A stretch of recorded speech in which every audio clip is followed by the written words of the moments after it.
So Heather, you've been involved at the national office for, what, 8 years? Yeah.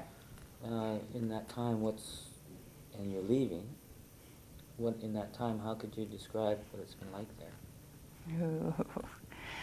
Diplomatically.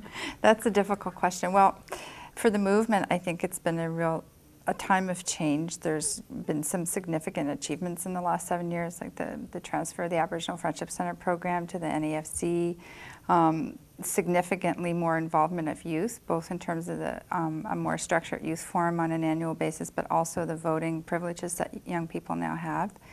And those are two of the, I guess, the biggest things that have happened in the last 7 years. But they've also, I think, caused a ripple effect of other changes. And more people that are involved in the movement, the more solutions and ideas and concepts that other people bring to it. And so, you know, change is good, and it's been good for the movement, although it's been difficult at times. So when I ask you to think of friendship centers themselves, what springs to mind? Need.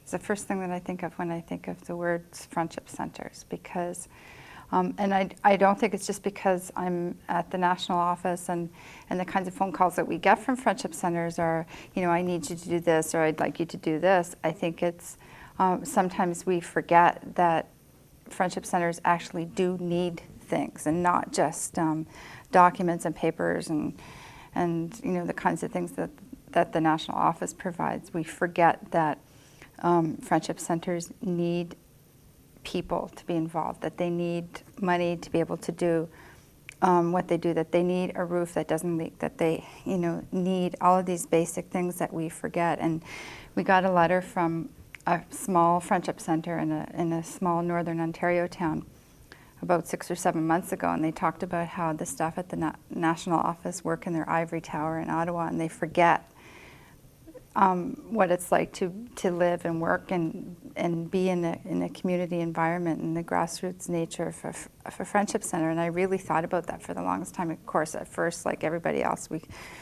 kind of thought, oh, this is a bad letter. But then I started thinking about it, and he was right. I mean, he had a different way of articulating it, but what he had to say was what our membership says to us every year at the annual meeting.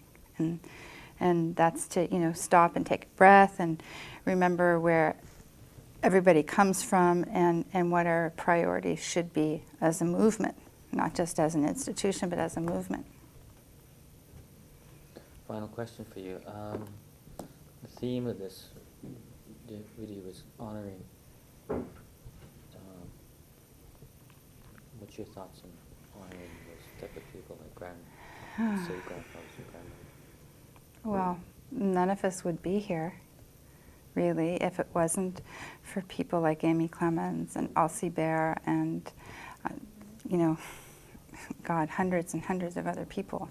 And none of us would be here if it wasn't for them. And, you know, this year we talk about the vision of volunteers and honoring our grandmothers and our grandfathers. And I think the two of those things go together so well, because if it wasn't for their vision and also their hard work and their willingness to open their hearts and their homes, because back then there weren't really friendship centers. It was, you know, I remember Elsie Bear saying a few years ago that it was her kitchen or her basement, and that's how friendship centers started. And I think that's what we have to honor. And again, to go back to, I think sometimes we all forget that sort of thing, and we get caught up in you know, multi-million-dollar deals that the government puts in front of us, or some of the other things that we get caught up in, and we have to stop again and remember those people and the things that they did that was so hard for people to do back then.